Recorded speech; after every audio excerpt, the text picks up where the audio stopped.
Ang pera, pag kinita natin, ito po ay hindi dapat ginagamit sa mga kagustuhan, pero ito yung ginagamit sa mga pangangailangan. Kung may sobra, magtabi ka para mag-enjoy ka, walang problema. Naalala nyo pa ba yung unang kita natin? Nung unang umpisa, maliit o malaki? Maliit.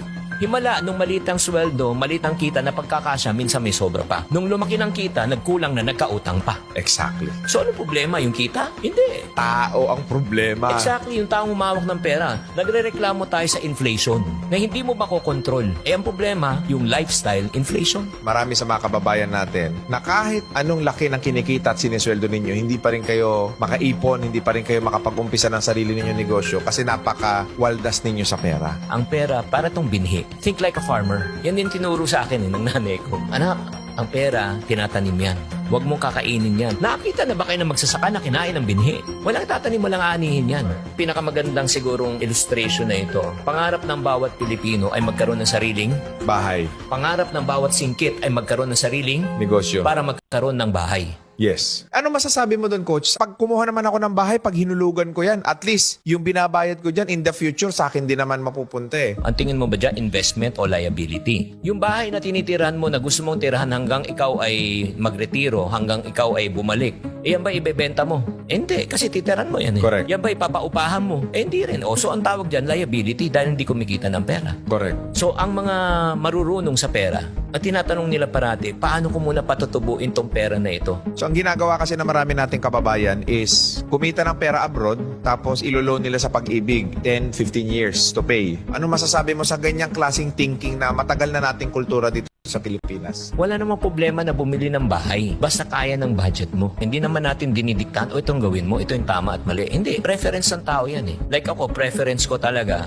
ay kailangan magtiis ka ngayon. Kesa ngayon, magpakasasa ka, magpakasarap ka, pero sisingilin ka. Kaya nga doon nga lumabas yung nasulat kong aklat ng Diary of a Pulubi. Paulit-ulit na lang yung mga concern na mga dumalapit sa akin. Online na utang ngayon na Yung prevalent. online lending app. Nakakaawa talaga. Pag tinanong ko, bakit pa kayo nagkautang? Una, ang feeling nila, hindi na uubos yung pera. Kasi iniisip nila may papasok pang sweldo. So, uutangin na nila in advance. Yun po yung mga bagay na yun. Kaya naisulat yung aklat niya, nakikita ko na talaga, yun nga yung mga weakness eh. Sa OFW, sobrang matulungin na pulubi later. Panay sakripisyo na hindi na nila iniisip ang kanilang sarili. At ito pa ang pinakamasakit sa pagtulong. 9 na beses kang tumulong. 1 beses ka lang tumanggi. Napakasama mo na, kuripot ka na, makasarili ka pa. Kaya napakahirap na maging OFW. Naging masama pang tao. Kawawa talaga. Pag nagbago ang financial mindset ng isang tao, magbabago talaga ang buhay. Yes. Meron nga akong isang matinding realization dyan kung bakit maraming mahirap sa Pilipinas. I mean, hindi ko sinisisi yung mga malls. Nasa Pilipinas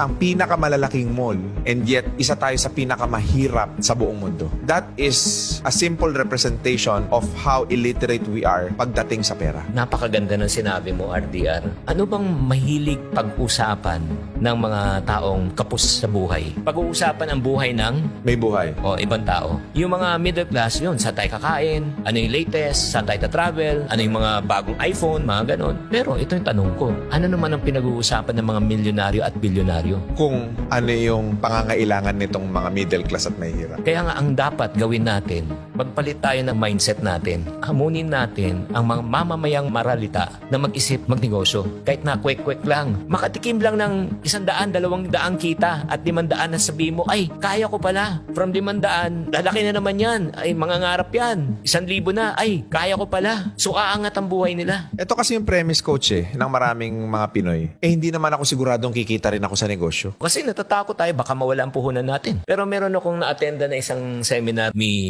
Senator Manny Villar. Sabi niya, nagtataka ako sa ating mga Pilipino. Bakit tayo natatakot mamuhunan at mag-umpisa ng negosyo? Walang-wala na tayo eh. Nasa ilalim ka na nga eh. Ano pa mawawala sa'yo? Eh wala ka na at the first place. Ang dapat daw matakot na mamuhunan yung mga tao may milyon at bilyon. Nakakatakot mag-drive pag di mo alam. Nakakatakot mag-bike pag di mo alam. So anong solusyon? Pag-aralan mo. Natatakot ka magnegosyo at mag-invest dahil hindi mo. Alam. So anong solusyon? Alamin mo. Kung gusto nyong maging magaling sa pera, ayusin yung mindset. Tama. Isa pang aral na tinuro sa akin ng aking ina. Nung minsan nag-uwi ako ng bike, sabi niya, pag yan nasira, meron kang sirang bike. Soli mo yan. Kung hindi mo kaya, huwag kang manghiram. Siyempre, sama na loob mo. Mahirap na nga tayo. Wala na tayong pera. Minsan lang ako manghiram, tapos pinagkait mo pa to sa akin. Na hindi ko alam, napakagandang leksyon yan. Kasi sinabi niya sa akin, pag sinabi Anay kita na manghiram. Ngayon, nanghiram ka, laruan. Paglaki mo, anong hihiramin mo? Pera. Kasi ang konsepto ng hiram, you want it now. Pero ang konsepto ng paghihintay, ito ay kagaganda ng buhay. Kaya para sa mga taong nakikinig na mga magulang dyan, ako, 3 yung anak ko, 22, 20, and 18. Baka masyak na lang kayo. Buti na lang, hindi ko kayo anak. Sa tanang buhay, hindi nakatanggap ng allowance sa akin mga yung anak. Bakit? Pagkain, edukasyon, baon. In terms of baon, pagkain na baon, papasok sa school. Pero kung gusto mo ng pera, pagtrabahoan mo, hindi kami nagbibigay ng allowance. Hindi ka ba maging masamang tatay niyan? O sige, gusto mo ng pera? Nung bata pa sila, o massage mo ako, I'll pay you. So in other words, we're teaching them the value of hard work. You have to work it out. Yeah, hindi rin ako pumapayag na makipag-negotiate sa akin. Like, Pam, malapit na birthday ko. Baka pwede kong i-advance yung gift ko. Hindi rin ako pumapayag. Alam mo bakit? Bakit? Ngayon, ina-advance birthday. Ano next na i-advance? Yung sweldo. Advance na sweldo. May darating naman ako sweldo eh. Alam mo, napakasimple nung kwento mo pero napakalaking impact niyan sa mga viewers natin. Kasi, again, babagsak tayo dun sa karakter kung bakit ka mahirap eh. So, natutuldukan na kung nabuhay kang mahirap, di mo kasalanan. Pero pag namatay kang mahirap, kasalanan mo na. Marami tayong choices sa buhay, namimili tayo. Ang lagi natin pinipili yung makakapagbigat at makakapagpahirap sa atin. Na tinitignan natin short-term gain na, magbe-benefit ako ngayon, okay ako, pero long-term pain. One of the greatest law that I've learned in life is the law of opposite. Principle yan. Parang law of gravity. Hindi mo pwedeng labanan ng gravity. Kahit anong kulay mo, timbang mo, itsura mo, pag tumalong ka ng building, babaksak ka. Ganon din ang law of opposite. The short-term effect is always the opposite of the long-term effect. If you play now, petik-petiks ka, you pay later. If you spend now, magpakayolo ka, okay lang. Gusto mo yan eh. Pero wala kang ipon later. Suffer later. If you save now, you enjoy later. If you build your business now, diba? You retire later. Huwag mong solusyonan ng mabilis yung problema. Ang unahin mong solusyonan yung kaisipan mo. And then the rest will follow. Ito pang isang law na naunawaan ko na sinusundan ko sa buhay. You cannot solve a permanent problem with a temporary solution. Ang ganda, no? You got to solve a permanent problem with a permanent solution. So kung may utang sila, coach, huwag silang uutang sa iba para mabayaran yung utang nila. Ang gawin nila, dagdagan ninyo yung kita ninyo. Yun ngayon parating sinasabi, dagdag ng kita eh. Kunyari itong bote na ito, di ba, puno. Lagyan mo ng butas to. Ano mangyayari dito? Dahan-dahan Correct. maubos yan. Tama o mali? Tama. Gusto mo mapuno to? Yes. Anong solusyon? Takpan mo muna yung butas. Takpan mo muna bago mo lagyan. Pero kung sinasabi ng ibang tao, hindi, ang solusyon dyan, dagdagan lang yung kita. O sige, tagas, ubos na, di ba? May butas. O dagdagan mo kita, ano mangyari ulit? Tumatagas eh. Kailangan talaga bawas dagdag method. Bawasan mo muna ang mga gastos na hindi mo talaga kailangan. Pag nabawasan na, dagdag. Pag dumadagdag na yan, mapupuno na to. Mindset talaga eh. That because of your mom, yung mga turo, ngayon naaalala mo, di ba, coach? Kaya pala ako naging chingkitan ngayon, hindi pala dahil magaling ako magsalita. Kaya pala ako naging chingkitan ngayon, hindi dahil sa magaling ako sa public speaking, magaling ako makiharap sa tao, hindi pala. Dahil pala ito sa nanay ko, na nagturo sa akin mula pagkabata. Kung ano man yung natutunan ko sa labas, additional na lang yun. Eh, syempre, nagkamalay ka na, naunawa mo na. Ito pala yung pampatibay. Para sa akin, ma-reject yung masabihan ng masasakit. Okay lang. Normal. Kinakatakutan ko sa buhay ko ay maghirap. Kasi alam kong mahirap na maging mahirap eh. At ayaw ko na bumalik sa ganung sitwasyon. Kaya nga, para sa mga